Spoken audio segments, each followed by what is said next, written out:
Once upon a time, there was a young African woman named Kamsi. She was the kind of wife who loved with her whole heart. If she cared about you, she cared completely. If she cooked for you, she cooked with joy. If she planned something for you, she planned it with all her strength. People always said, Kamsi loves too much, but she never saw it as a bad thing. She just believed that when you marry someone, you should give them the best part of yourself. And for 5 years, she had given Chaik, her husband, the best parts of her life. That morning, she stood in her small but warm kitchen wearing a simple house dress, stirring a pot of spicy jollof rice. The rich smell filled the whole room, and she smiled as she tasted a spoonful.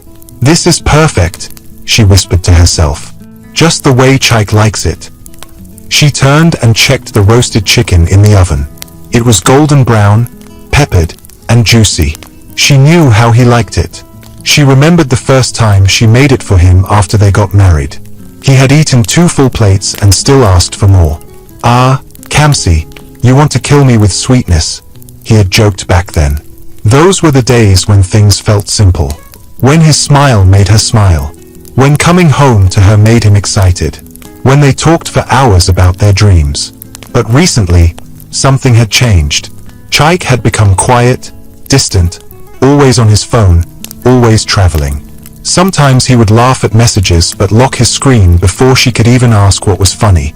Still, Kamsi tried her best to ignore the feeling in her chest. She always told herself, maybe he is just stressed. Maybe he has work problems. Maybe I should support him more. And today, she wanted to show that support. Chaik had traveled to Abuja 2 days earlier for a big business meeting. He had told her about it for weeks. "Kamsi, this promotion will change our life," he had said. "Please pray for me. I need everything to go well." She had held his hands and said, "It will go well. You are smart, and you work hard. They will see it." Now, as she packed the food into clean containers, she felt proud that she was doing something good for him. She placed the jollof carefully, added the roasted chicken, and wrapped everything in foil so it would stay warm. Then she walked to her bedroom drawer and took out a small black gift box. Inside was a silver wristwatch with a blue face. Chaik had talked about it for months but kept saying he didn't want to waste money on himself yet. Kamsi had saved little by little, hiding small amounts every week until she could afford it. She opened the box, stared at the shining watch, and smiled. "He will love this," she said softly. As she placed the box neatly inside a gift bag, her phone buzzed. It was a message from Chaik. "Reached Abuja safely. Meeting tomorrow. Very busy right now. Nothing else. No, I love you." No voice note. No call. She stared at the message for a long moment. Then she nodded, tucked her phone away, and whispered, "It's fine. I'll see him soon." She didn't tell Chaik she was coming to Abuja. She didn't tell her family. She didn't tell her best friend. She wanted the surprise to be special. She wanted to see the shock on his face. She wanted him to know she cared. By afternoon, she was at the airport with her food bag and gift bag. The sun was bright, and the air smelled like dust and fuel. She held the bags tight as she walked through the busy crowd. A woman sitting beside her at the waiting area noticed the smile on her face and asked, "You look very happy, my dear. Going to see someone special?" Kamsi laughed shyly. "Yes, my husband. I want to surprise him." "Oh, that is sweet. May the surprise be a good one," the woman said warmly. "Amen," Kamsi replied, still smiling. Inside the plane, she sat by the window and watched the clouds. Her mind filled with images. Chaik opening the door, his eyes widening, his arms pulling her close, his face full of joy. She imagined him saying, "Kamsi, you came all this way for me? My heart." She imagined the look on his face when he saw the wristwatch. She imagined him eating the jollof, licking his fingers, and saying, "This is why I can never leave home. Your food is heaven." The plane landed in Abuja late in the evening. Kamsi took a taxi straight to the hotel Chaik mentioned before he traveled. She had already checked in online and booked a room on the same floor. She held the food carefully on her lap during the ride. She didn't want it to spill. She didn't want anything to ruin this moment. "Madam, your husband go shock oh." The taxi driver joked as he helped her take the bag out. She smiled politely. "That is the plan." The hotel lobby was quiet, with soft lights and the sound of slow music playing in the background. Kamsi signed in quickly, holding her bags close like they were treasures. Finally, she stepped onto the carpeted hallway of the hotel's 4th floor. The air felt cool, and her footsteps were soft against the floor. She checked the room numbers. 401, 403, 405. Her heart beat faster with each step. Chaik's room. She paused. She breathed in deeply. She adjusted the gift bag in her hand. Her voice shook a little as she whispered to herself. "This is it, Kamsi. Be calm. Knock softly. Smile nicely." She raised her hand toward the door. A tiny smile touched her lips. "I can't wait to see his face." She didn't know that the moment she knocked, her entire world would change. But for now, she stood there, full of love, full of hope, full of the belief that her husband would be happy to see her. Her hand hovered over the door. Kamsi's hand was still raised in the air, ready to knock softly. She stood in the hotel hallway with her gift bag in one hand and the bag of food in the other. Her heart felt warm, and her smile was gentle. She was truly excited. She even imagined herself saying, "Surprise," with a shy laugh. But before her knuckles touched the door, something made her pause. There was a sound inside the room. At first it was soft, like someone moving around, maybe shifting on the bed. Then she heard a tiny giggle, a woman's giggle, and her smile slowly faded. She blinked, confused, thinking her ears were playing tricks on her. She leaned closer. The giggle came again. Clear. Loud enough. A woman.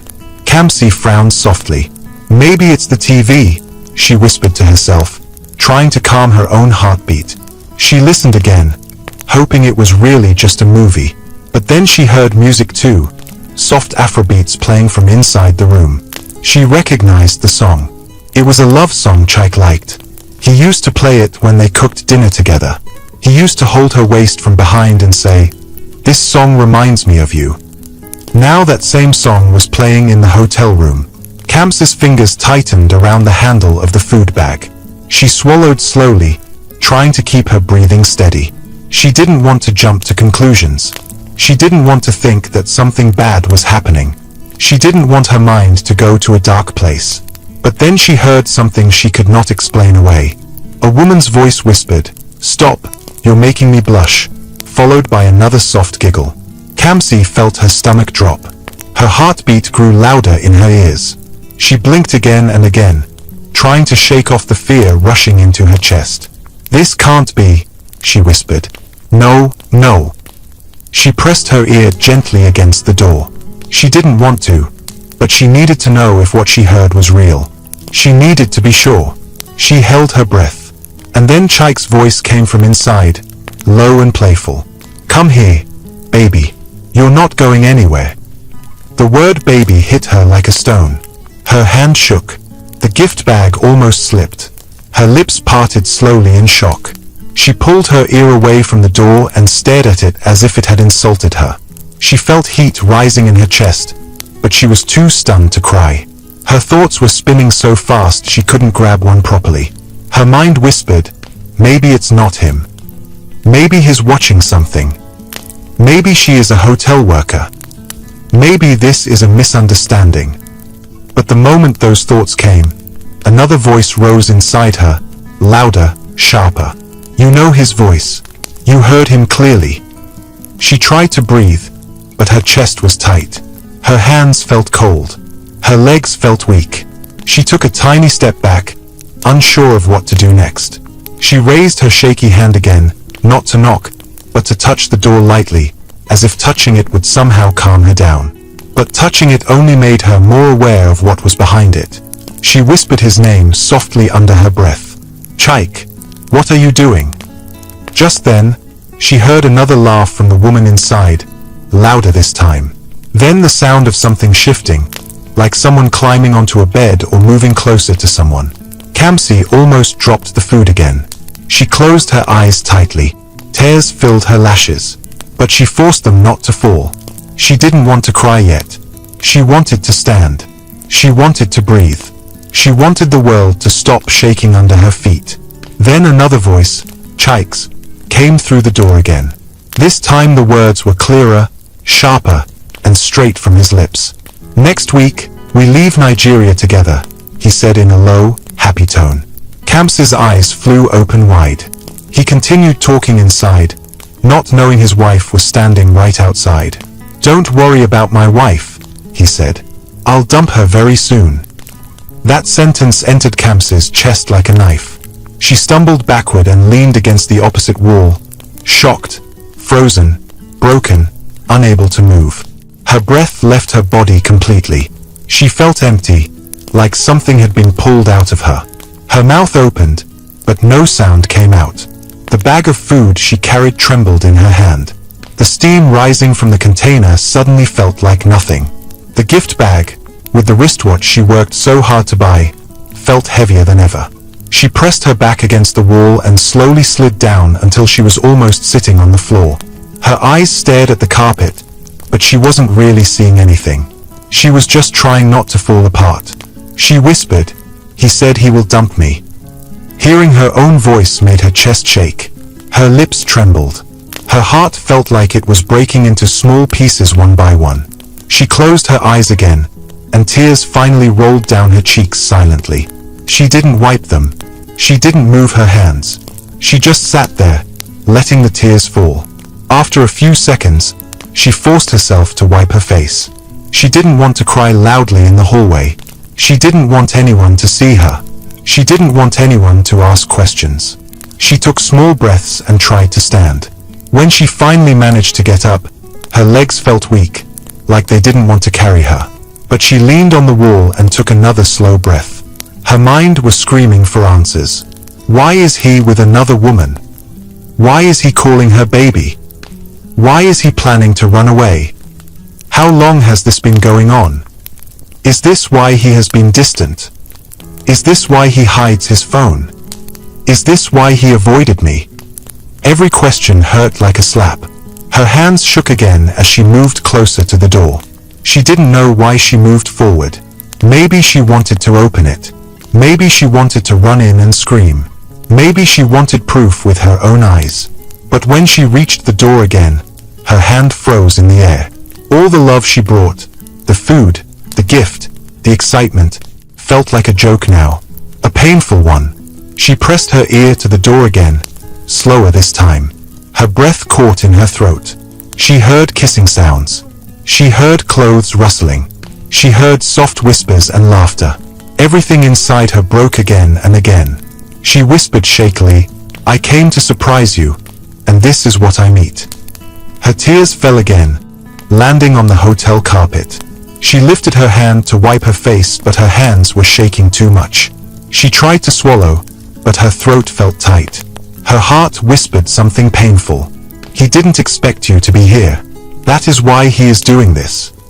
Then another voice inside her whispered, "You need to know the truth. You have to see what is happening." She looked at the door handle slowly. She hesitated. Her breathing grew heavier, louder, but she tried to silence it. Her hand moved toward the handle, then stopped halfway. She took one long breath. "No, not yet," she whispered. "I need to be calm." She stepped back again. She wiped her face again. She looked at the door with new eyes. Her next words were soft but filled with deep pain. "Chike, how could you do this to me?" Kamsi stood there, frozen in the hallway, her hands still half raised, her breath shaking in and out of her chest. The sounds behind the door continued. Soft laughter, kissing noises, the rustling of the bed sheets. Every sound stabbed her heart again.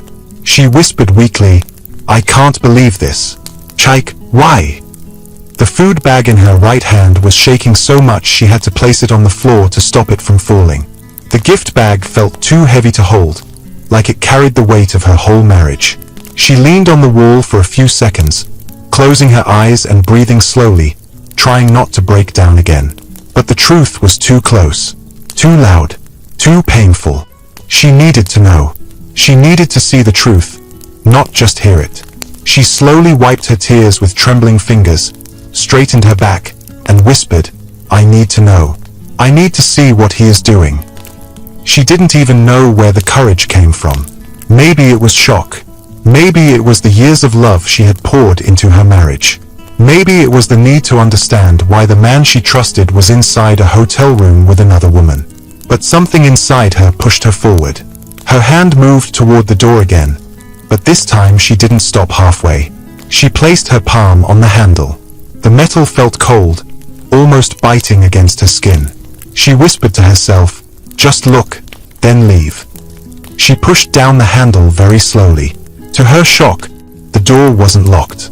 It opened a little on its own, just enough for a thin line of light to escape into the hallway. Her heart almost jumped out of her chest. She wanted to stop, she wanted to run, she wanted to scream, but she kept going. She pushed the door open a little more. The room came into view. The soft yellow lights, the white bed sheets, the large mirror on the wall, the room service trays on the table. And then she saw them. Chaik, on the bed, holding a woman very closely. Her breath disappeared completely. She froze where she stood. Her body refused to move. Her eyes went wide, almost like they were trying to escape from her head. Chaik did not see her. The woman did not see her. They were too busy. The woman was lying partly on top of him, her hands on his face, kissing him slowly and laughing. Chaik was smiling like he hadn't smiled with Kamsi in months. And then the woman lifted her head a little, and Kamsi saw her clearly. Her heart broke again. It was Amora, her old friend, her sister-like friend, the friend she once shared secrets with, the friend she borrowed money to in school, the friend she welcomed into their home many times. Kamsi's vision blurred with new tears. She whispered so softly that only she could hear it, "Amora, you." Her eyes widened even more when Amora said, with a small laugh, "You are too sweet, Chaik. I can't believe you're finally choosing me." And Chaik replied, holding her waist, "I should have chosen you long ago. I feel alive with you." Kamsi's hand flew to her mouth. She bent her knees a little, almost falling, but she grabbed the wall beside her to steady herself. Her breath grew sharp and uneven. She whispered again, "How could you do this, Amora? How could you do this to me, Chaik?" But they still didn't hear her. They kept kissing, laughing, touching, whispering things that burned her heart. Something inside Kamsi broke in a quiet, painful way. It was the kind of pain that doesn't scream. It sinks. It sinks deep and sits there like a heavy stone. She stepped back slightly, but the movement made the door creak softly. The sound was tiny, but to Kamsi, it felt like thunder. She held her breath sharply. She pressed her body flat against the wall, hoping they didn't hear. But they didn't notice. They were too lost in each other. A new wave of humiliation hit her. The kind that makes your skin feel hot and cold at the same time. Her fingers trembled as she slowly reached into her purse and pulled out her phone. She didn't even think about it. Her hand just moved. Some part of her brain was still working even though her heart felt dead. She opened her camera with shaky fingers. She whispered, "You need proof. You need to remember this. You need the truth." She raised the phone just enough to see the screen. She pressed record. Her breathing was soft, shaky, and almost silent. The tiny red recording dot blinked at the top of her phone. Her hands trembled, but she kept the camera steady. On the screen, Chaik and Amora continued their betrayal. It looked worse through the camera. More real, more cruel. It felt like watching her marriage burn in front of her. She zoomed in slowly, capturing Chaik's face smiling, Amora's hands on his chest, the way they held each other, the way they kissed without shame, the way their voices mixed together. Every second hurt, but she recorded every second. She needed evidence. She needed the truth. She needed to protect herself. The room was quiet except for their laughter and kissing sounds. Kamsi's breathing was the only thing shaking in the background. Then Amora laughed loudly and said, "So when exactly are you leaving her?" Chaik smiled and said, "Soon. Very soon. Maybe even before next month. She's too soft. She won't fight back. Kamsi almost dropped the phone. Her whole body shook. She whispered, "I won't fight, but I won't stay either." Her tears rolled freely down her face now, but she kept recording. She didn't wipe them. She didn't move. Then Amora asked, "Are you really serious about leaving Nigeria with me next week?" Chike replied without hesitation, "Yes. You and I will start a new life. Forget her. She'll survive." Kamsi felt like someone punched her in the stomach. She gasped softly, pressing her hand to her chest to steady herself. She whispered brokenly, "After everything I did for you, after everything I gave you." But she did not enter the room. She did not shout. She did not break anything. She did not expose herself. She just stood there quietly, broken but strong enough to hold the phone steady. She recorded the betrayal until she had seen enough to last her a lifetime. Finally, she stopped the recording. She stepped back slowly, very slowly, making sure the door closed quietly without making a sound. When the door clicked shut, she almost collapsed again. Her body slid down the wall, and she sat on the hallway carpet, shaking, crying silently. The gift bag and food were still on the floor where she had left them. She stared at them for a long moment. The food she made with love. The gift she saved for. The surprise she planned with joy. Now they looked useless, pointless, painful. She whispered to herself, "I can't go inside. I can't face them. I need to leave. I need to think." She picked up the bags with slow, weak hands. Her tears blurred her vision, but she forced herself to stand. With one last silent look at the door, she whispered, "You have destroyed everything yourself." Then she turned and walked away quietly. She didn't look back. She didn't breathe until she reached her own hotel room. She closed the door behind her, locked it, and let the weight of what she saw finally fall on her completely. Kamsi closed the door of her hotel room behind her and leaned her back against it. For a few seconds, she could not move. She could not breathe well. She could not even think straight. Her whole body felt weak, like all her strength had poured out of her in the hallway. Her hands were still shaking, the gift bag hanging loosely from her fingers. She slowly dropped it on the floor. The food bag slid off her other hand and landed near her feet with a soft thud. She swallowed hard, but her throat felt tight. Tears rolled down her face in a silent stream. She didn't try to stop them this time. She didn't want to pretend anymore. She let herself cry the way a quiet heart cries, without sound, without shouting, just pain flowing like water. After a long moment, she slid down the door until she was sitting on the floor with her knees bent. She wrapped her arms around her legs and buried her face in her knees. Her whole body shook lightly as she breathed in and out. Her voice was small and broken as she whispered, "Why? Why me? Why would you do this to me? Chike? What did I do wrong?" But no one answered. Only the empty room listened. She sat there for a long time, feeling the weight of everything she saw. Every image of Chike touching Amora replayed in her mind. Every whisper, every laugh, every kiss hit her like a fresh wound. The betrayal felt hot and sharp, like something inside her had cracked open. But with every tear that fell, something else slowly began to rise inside her, something she didn't expect. It started as a small, quiet thought. "You need to stand up," she whispered to herself. She lifted her head slowly from her knees. Her eyes were red and swollen, but there was a spark behind them now, a tiny spark that was not there before. She wiped her face with the back of her hand and took a shallow breath. Then she took another. "You need to think," she whispered again. She pushed her palms against the floor and forced herself to sit up straight. Her body felt heavy, but she didn't let that stop her. She wiped her eyes again, this time slower, calmer. Then she reached for her purse with trembling fingers. She pulled the zipper open and took out her phone. Her hands shook as she held it, but she forced herself to steady them. She unlocked the screen and opened the video she had recorded. The moment the video started playing, she felt a wave of pain hit her again.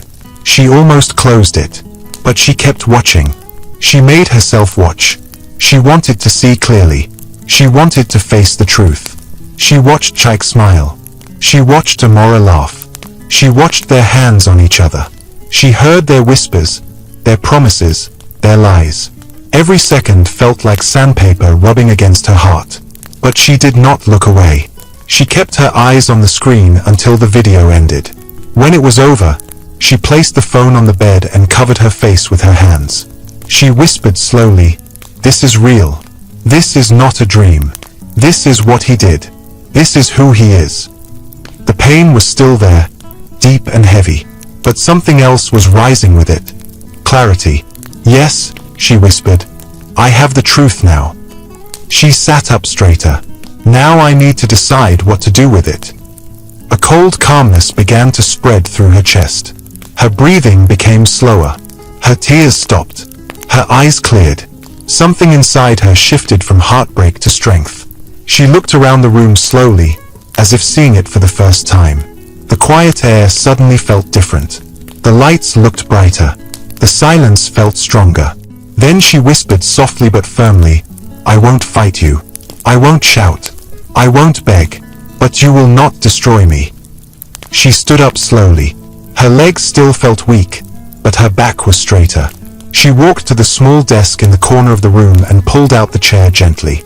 She sat down and placed her phone beside her. Then she reached for the hotel notepad and pen, but she paused. "No," she whispered. She didn't need the notepad. She needed her laptop. She took a deep breath, stood again, walked to her suitcase, and pulled out the slim silver laptop she packed earlier. She placed it on the desk, opened the lid, and waited for it to turn on. As the screen lit up, she whispered to herself, "This is not the night I expected, but this is the night I become someone new." She opened her email app. The soft glow of the screen reflected on her face. Her fingers hovered above the keyboard. She began typing slowly, carefully, making sure each word was clear. "Good morning. I believe you should see this before tomorrow's meeting." She attached the video she recorded.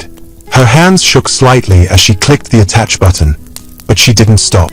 When the file finished uploading, she stopped typing and read over the email silently. Then she saved it as a draft. She did not send it yet.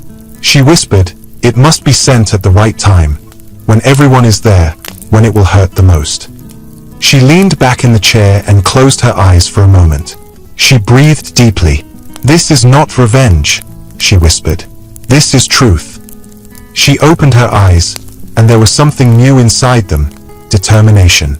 She looked toward the small table where she dropped the food she cooked with love. The containers were still warm, wrapped carefully. The roasted chicken she made for Chaik was now just sitting there, untouched. She stared at it for a long moment, then shook her head slowly. "He doesn't deserve this," she whispered. "He doesn't deserve anything from me." She stood up and pushed the food away slightly. She wasn't angry anymore, not in a loud way. She was calm, too calm. The kind of calm that comes after you have accepted a truth so painful it can't hurt you any more than it already has. She walked to the window and pulled the curtain aside. Abuja's nightlights glowed softly outside. Cars moved below, tiny and distant. The world felt far away and close at the same time. She whispered softly to herself, "I trusted you, Chaik. I trusted you with everything." Her voice didn't shake this time. It sounded steady, almost strong. She placed her hand on the window glass and stared at her reflection. Her eyes were swollen, her cheeks shiny with dried tears, but she didn't look weak anymore. She looked like someone who had been broken, and was still standing. She whispered, "You think I am soft. You think I will not fight back. You think I will just cry and keep quiet." She shook her head slowly. "No, not this time." She stepped away from the window and sat back at the desk. She checked the email draft one more time. Then she checked the time on her phone, 11:46 p.m. She set her alarm for 6 a.m. 6 a.m. was the time Chaik's company usually gathered for early morning reviews and final meeting checks. She whispered, "That is when you will fall." She placed her phone beside her pillow and turned off the lights, leaving only the soft glow from a bedside lamp. She lay down slowly on the bed and covered herself with the blanket. Her eyes stared at the ceiling. They were no longer full of tears. They were full of purpose. She whispered one last time before closing her eyes, "Tomorrow will be different. I will be different." And slowly, with a heart still hurting but a mind getting sharper, she let herself fall asleep. Kamsi's alarm rang at exactly 6 a.m. The soft sound shook her awake instantly. Her eyes opened wide, not slowly the way a tired person wakes up, but sharply, like someone who knew today was important. She blinked, breathed in deeply, and pushed herself up into a sitting position. Her heart was calm. Her mind was clear. Her chest no longer felt heavy the way it did the night before. She sat on the edge of the bed for a few seconds, letting the quiet morning settle around her. The hotel room was dim, with only a small line of sunlight touching the curtain edges. The world outside felt peaceful, almost too peaceful considering what she was about to do. She whispered softly to herself, "It is time." She stood up, walked slowly to the bathroom, and washed her face. The cold water touched her skin and made her feel awake and steady. Her reflection in the mirror looked different. Her eyes were still a little swollen, but there was no confusion in them anymore. There was only focus. She whispered to her reflection, "You are stronger than you think." She walked back to the desk, opened her laptop, and sat down. Her breathing grew calm as she clicked on her email drafts. The message was still there, waiting. "Good morning. I believe you should see this before today's meeting." Her eyes moved to the video attachment.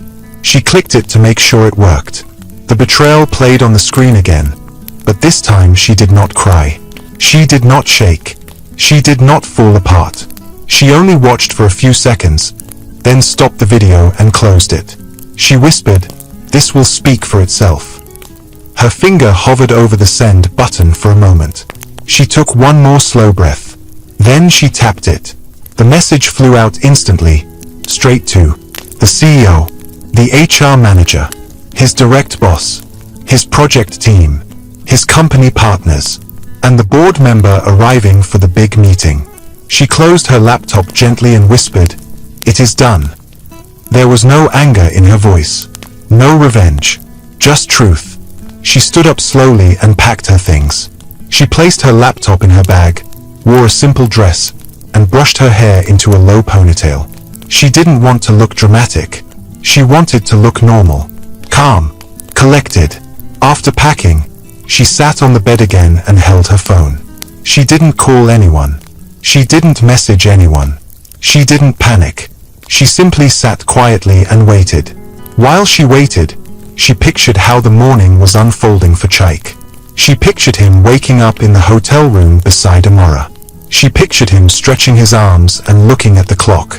She pictured him rushing into the bathroom to prepare for his big meeting. She pictured him checking his notes, rehearsing his lines, wearing his best suit, and feeling proud of himself.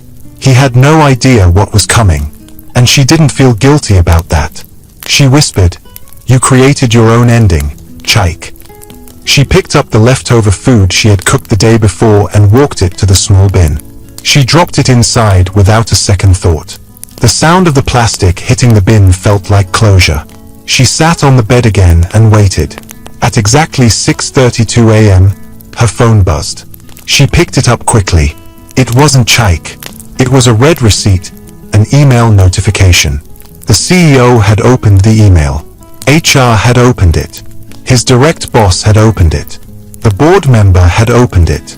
More red receipts came one after another. Her heart beat a little faster, not from fear, but from anticipation. She whispered, "Now they know." She leaned back on the pillow behind her and closed her eyes, imagining the scene unfolding in the company's meeting room.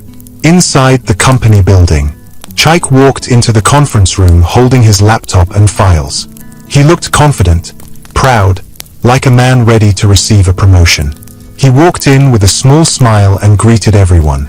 "Good morning, sir." "Good morning, everyone." But the room was silent, completely silent. The CEO did not greet him. His boss did not smile. Nobody even nodded at him. Everyone just stared. Chaik stopped walking. His smile dropped a little. He blinked, confused. "Is everything okay?" The CEO spoke first. His voice was cold. "Sit down, Chaik." Chaik swallowed, nodded slowly, and sat in the chair closest to him. His hands felt sweaty. He placed them under the table. His boss clicked on something on the big screen. A video opened. The room lights dimmed a little. The video began to play. Chaik froze. It was him. His face. His voice. His hands on Amora. His own betrayal. Everyone watched silently. Nobody blinked. Nobody looked away. Chaik's heart raced as the video showed every detail. "Come here, baby. I should have chosen you long ago. Don't worry about my wife. I'll dump her very soon. We leave Nigeria together next week." His body grew cold. His mouth hung open. His throat tightened. The video ended.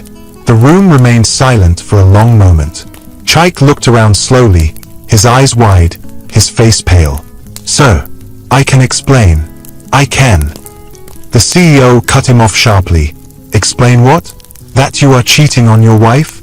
That you are planning to abandon her? That you are using company money to fund a secret trip?" Chaik's eyes widened even more. "I never used." His boss shouted, "Stop lying." Everyone stared at him with disappointment, anger, and disgust. His team lead said, "If you can betray your wife like this, you can betray the company even faster." The board member shook his head slowly. "You are not someone we can trust." The CEO stood up. "Security." 2 security guards walked into the room immediately. The CEO pointed at Chaik. "Collect his laptop. His ID card. Escort him out." Chaik panicked. He stood up quickly. "Sir, please. It was a mistake. Please give me a chance. Please." The CEO raised a hand. "Leave." His voice was final. Cold. Sharp like a knife. Chaik turned to his boss. "Sir, please, I have worked here for years. You know me. Please." His boss looked at him like he was a stranger. "Leave." The guards stepped forward. Chaik tried to pull back. "Please, let me explain everything. Please." One guard took his laptop. The other took his company ID. The whole room watched him fall apart. He covered his face with his hands, shaking. "I swear, I didn't mean to." "Leave now," the CEO said again. The guards escorted him out. The conference room door closed behind him. And with that, his entire career ended. Back in the hotel room, Kamsi opened her eyes as her phone buzzed again. She checked the notification. Another read receipt. Another. And another. Then her lips curved into a small, tired, but strong smile. She whispered, "They saw it." She stretched her legs slowly and stood up. Her hands no longer trembled. Her chest no longer felt like it was breaking. She whispered again, "You will not hurt me again, Chaik." She walked to her suitcase, zipped it closed, lifted it from the floor, and placed her bags near the door. She didn't rush. She didn't panic. She didn't cry. She simply prepared to leave. The truth was already delivered. His downfall had already begun. And Kamsi was finally ready to walk away. Kamsi rolled her suitcase toward the door of her hotel room, her mind steady and calm. She paused for a moment before stepping out. She wasn't rushing. She wasn't scared. She wasn't confused. She whispered softly, "Let everything happen as it should." She opened the door, pulled her suitcase with her, and walked down the quiet hallway. The morning air inside the hotel felt cool against her skin, almost like the building itself was peaceful for her. She reached the elevator, pressed the button, and waited. As she waited, her phone buzzed, but she didn't check it yet. She wanted to be calm first. The elevator doors opened with a soft sound. She stepped inside and took one deep breath as the doors closed. She watched the numbers change as the elevator carried her down. She felt like she was traveling down and up at the same time. Down from her marriage, up into her power. When the elevator reached the ground floor, she walked out, wheeled her suitcase to the lobby, and checked out at the front desk. The receptionist smiled politely, not knowing the storm that had passed through Kamsi's life. The receptionist said, Safe journey, Ma. Kamsi nodded. Thank you. She stepped outside, and the warm Abuja morning touched her face. She stood there for a moment, letting the sunlight rest on her skin. The world felt open, wide, and quiet. She felt like she could breathe again. Then her phone buzzed again.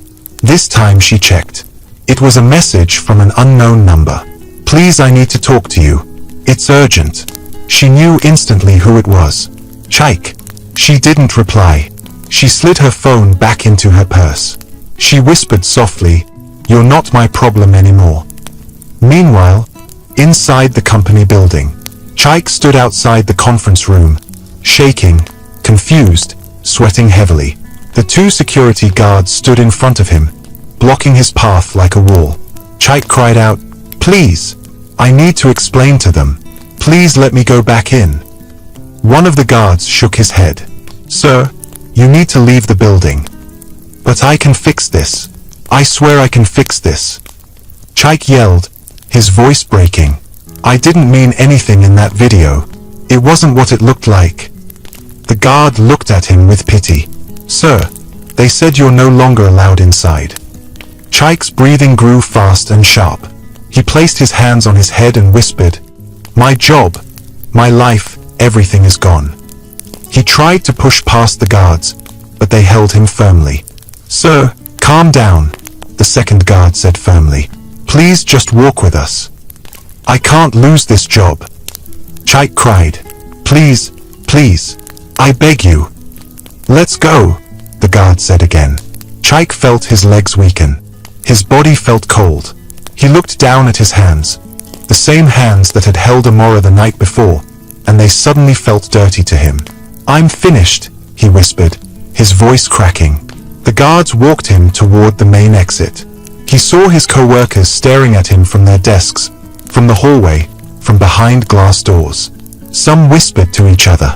Some shook their heads. Some didn't even bother to hide their disappointment. One woman gasped when she saw him without his ID badge. Another man whispered loudly, "So this is the kind of person he really is."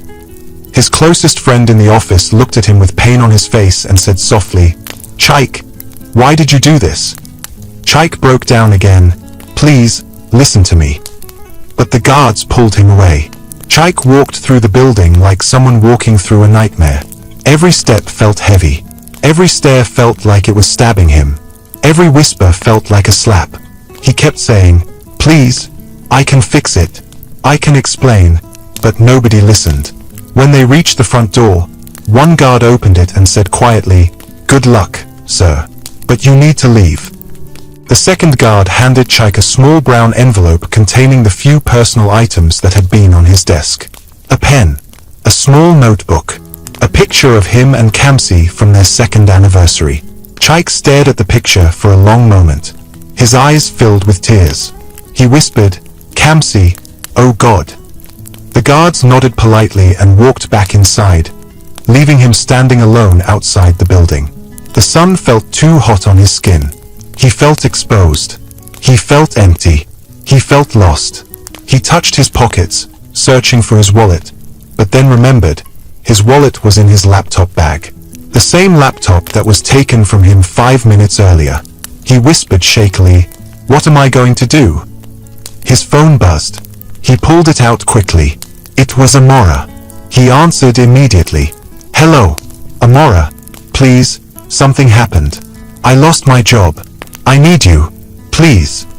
But Amora's voice came through the phone sounding angry and scared. "Chaik, what is this video your wife sent? My boss saw it. I'm in trouble. My job is at risk," she shouted. Chaik blinked fast. "What? Your job too?" "Yes," Amora cried. "They said I embarrassed the company. They said I am unprofessional. They said I broke work rules. You have destroyed my life." "Wait, Amora, please, don't talk like that." She cut him off, her voice shaking with fear and anger. "Don't ever call me again. Don't text me. Don't come near me. I don't want to see you again. This is your fault." Then she hung up. The call ended. Chaik stared at the phone screen, shocked. His mouth fell open slightly. His heart pounded painfully in his chest. He whispered, "Even you? After everything? Even you?" He tried calling her again. Switched off. He tried again. Still switched off. He felt something crumble inside him. He whispered to himself, "I lost my wife. I lost my job. I lost her too. I lost everything." Back at the hotel, Kamsi sat in the hotel cafe, sipping a cup of warm tea while waiting for the taxi she ordered. The cafe was quiet, with soft music playing. She felt calm, almost too calm, like she was still floating inside her own mind. Her phone buzzed again. She checked. Chaik was calling. She blocked the number without thinking twice. Another message arrived from another unknown number. "It's me. Please pick up. Please, I am begging you." She didn't reply. Another message came. "I lost my job. They fired me. I need you. Please answer me." She read the message slowly. Then she placed the phone face down on the table and whispered, "You didn't need me yesterday." She continued drinking her tea. Meanwhile, Chaik sat on the ground outside the company building, holding his head in his hands. Cars passed by, but he didn't care. People walked past, but he didn't move. His eyes were red, his breathing heavy, his clothes wrinkled. He looked like a man who had aged 10 years in one morning. He pulled his phone out again and typed desperately, "Kamsi, please, don't do this. I need to talk to you. Please don't leave me." He sent the message. He waited. No reply. He sent another message. "I made a mistake. I am sorry. I swear I am sorry." Then another. "Please answer me. Please." Still no reply. His voice cracked as he whispered, "Kamsi, please." He tried calling again. Call failed. He tried again. Call blocked. He dropped the phone on the ground beside him and covered his face with both hands. Tears rolled down his chin and fell on the pavement. He whispered through shaking breath, "I am finished." Back at the cafe, Kamsi's taxi arrived. She stood up slowly, her mind calm, her chest strong. She whispered, "It is time to go home." She wheeled her suitcase toward the taxi, placed it inside the trunk, and sat in the back seat. She didn't look back at the hotel. She didn't need to. Everything she needed to say had already been sent in one email. Everything she needed to end had already ended. Her lips parted gently as she whispered to herself, "You will not hurt me again." The taxi drove off. The taxi ride back to Lagos felt strangely quiet for Kamsi. She sat in the back seat with her hands resting on her lap, her eyes watching the passing streets but not really seeing anything. She didn't feel angry. She didn't feel scared. She didn't feel confused. She just felt done. Done with the lies. Done with the disrespect. Done with giving everything and receiving nothing. She whispered softly, "Let me just get home. That is all I need." The driver glanced at her through the mirror once and asked gently, "Madam, hope all is well." Kamsi gave a tiny smile. "I'm fine." But even the driver could hear the heaviness in her voice. He didn't ask again. By the time she reached her neighborhood, the sun had already climbed higher, lighting up every roof and tree. Everything looked normal, almost peaceful. Like the world didn't know a storm had passed through her heart. She paid the driver, thanked him quietly, and wheeled her suitcase toward the front door of her home. Her steps were steady, not rushed. She didn't shake. She didn't pause. She unlocked the door and stepped inside. The quiet hit her immediately. The house felt empty, but not in a lonely way. It felt like a space waiting for her to breathe again. She closed the door behind her gently and whispered, "This is my home. I deserve peace." She walked to the bedroom and opened her wardrobe. She didn't look at anything for long.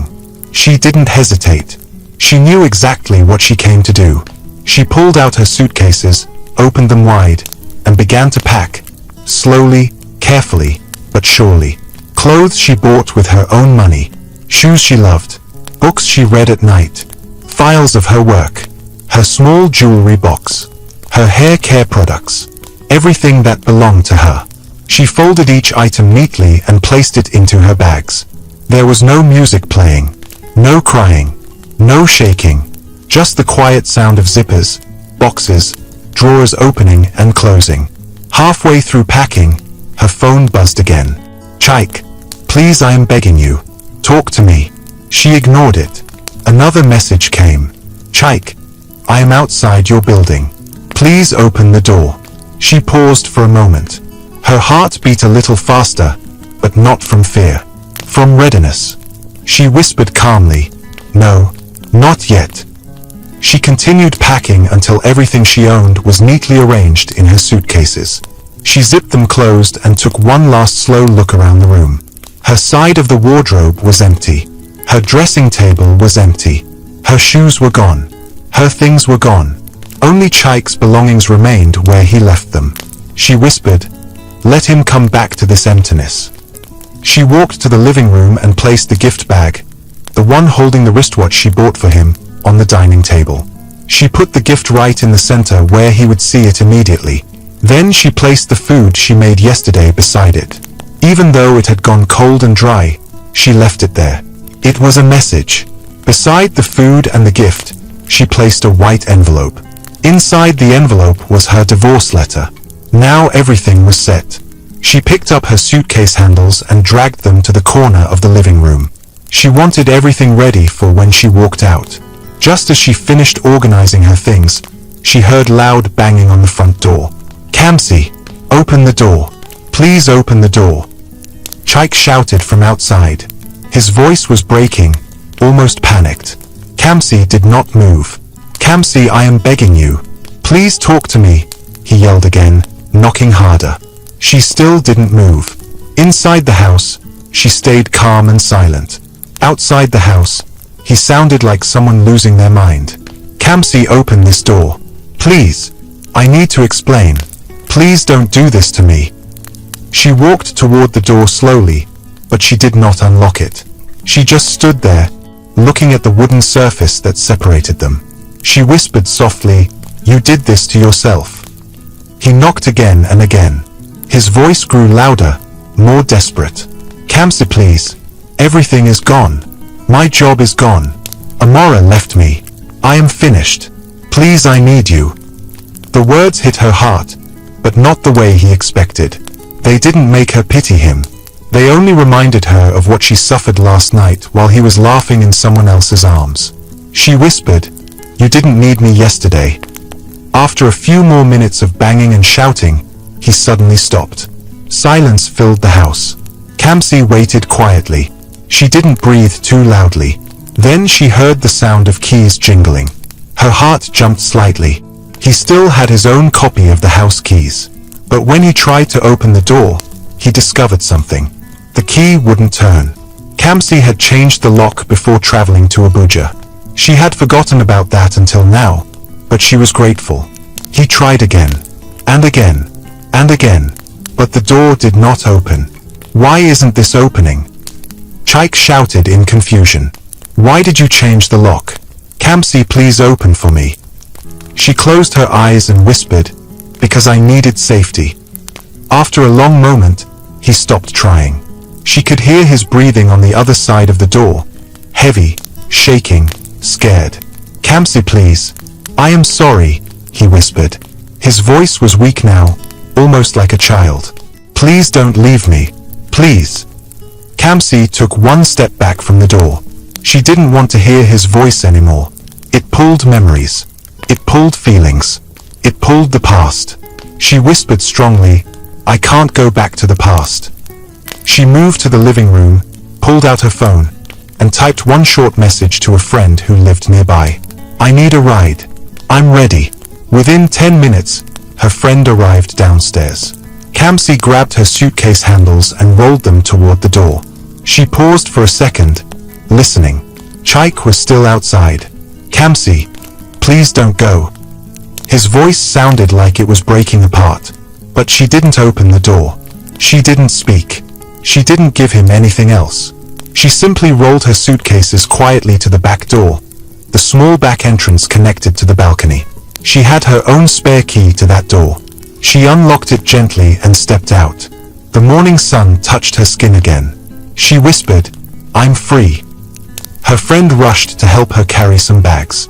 Kamsi, are you okay? What happened? Kamsi didn't cry. She didn't shake. She simply said, I'm done. As they walked down the back stairs to the car, she could still hear faint knocking at the front door. Kamsi, please, don't leave me. But she didn't turn her head. She didn't look back. She didn't slow down. She placed her bags inside the car. Her friend closed the trunk and looked at her gently. Do you want to go back inside and say something? Kamsi shook her head. There is nothing left to say. She got into the car, closed the door, and sat back. Her friend started the engine.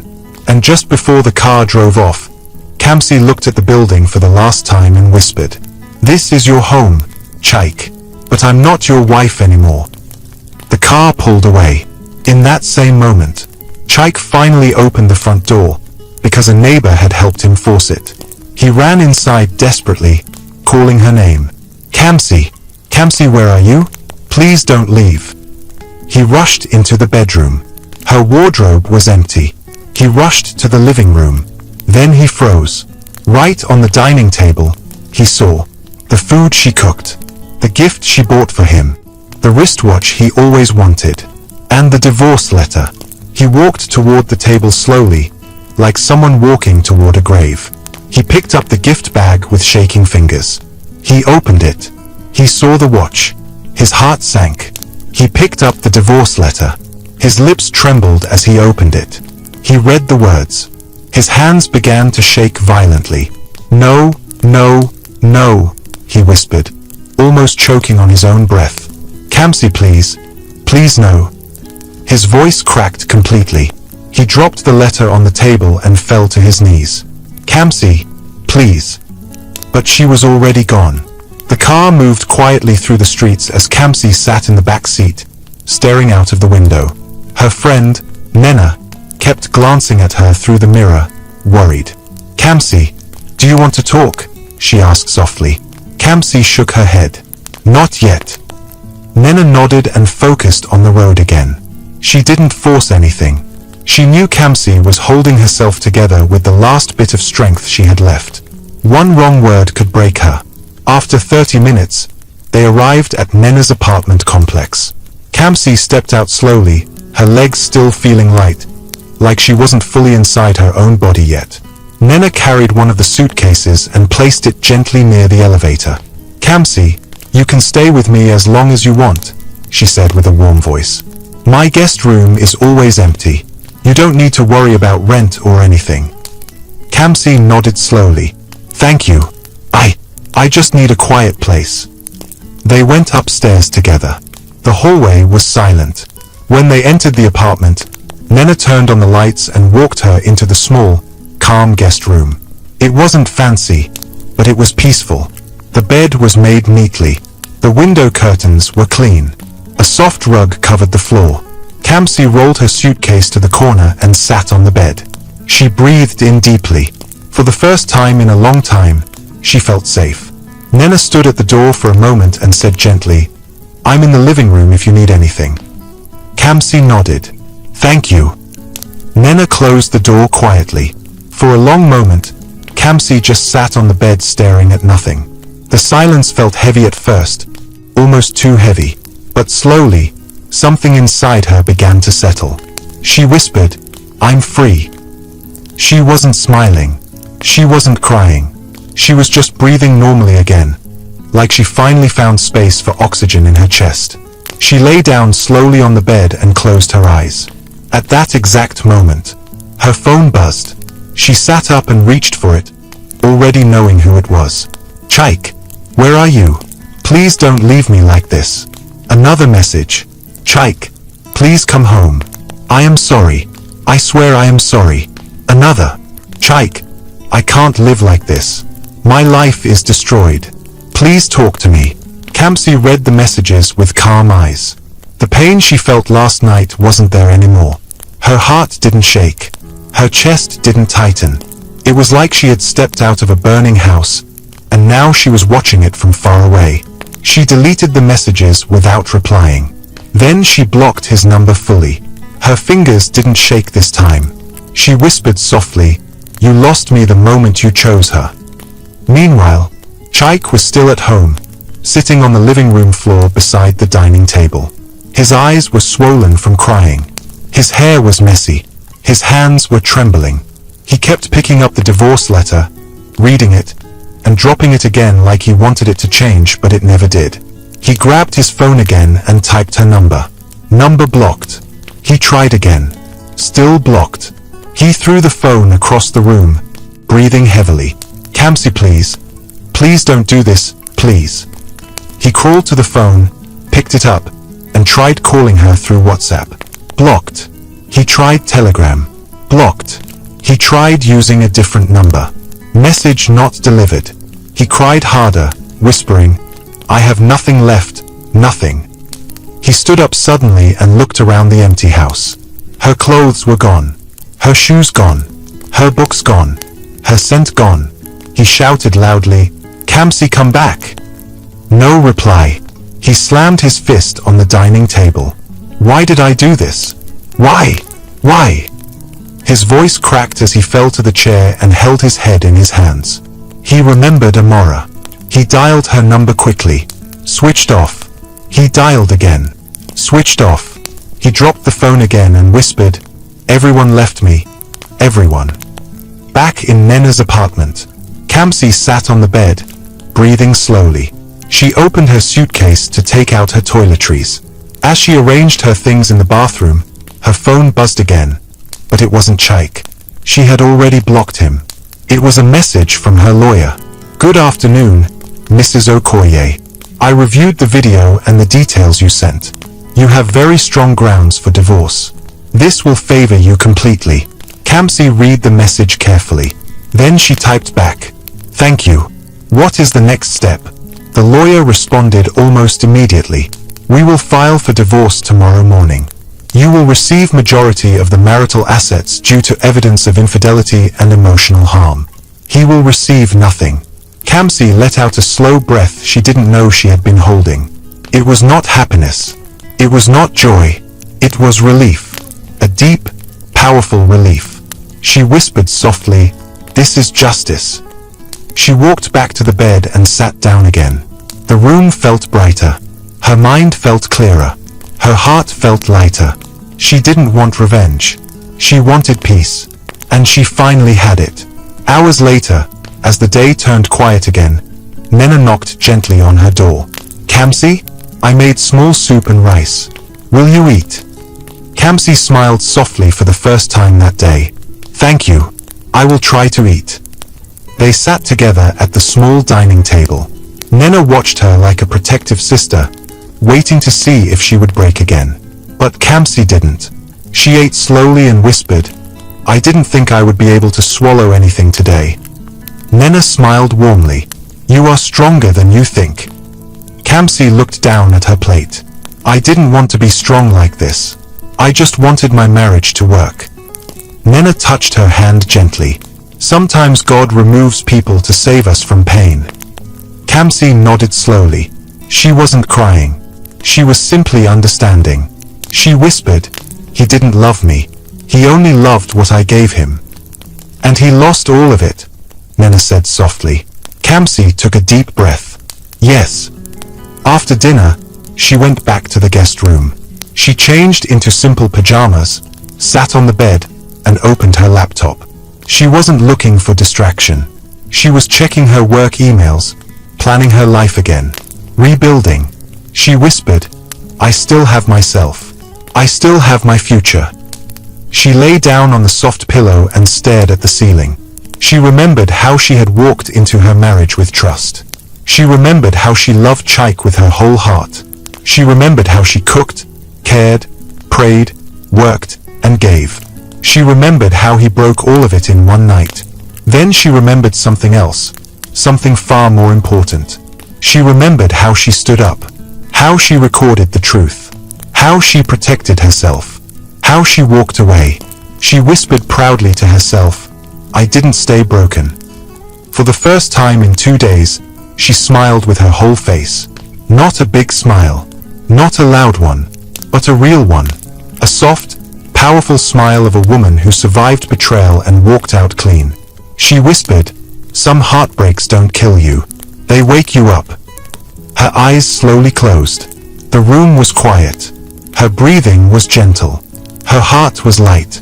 She drifted into sleep, peaceful, calm, and free. Meanwhile, Chaik lay on the cold living room floor crying silently into his hands. The house around him felt empty, ugly, and cold. He whispered brokenly, "Please come back, please." But there was no answer, only silence. Back in the guest room, Kamsi slept deeply, without fear, without pain, without worry. For the first time in a very long time, she felt safe. She whispered one final sentence before sleep pulled her completely. "I survived." And she did.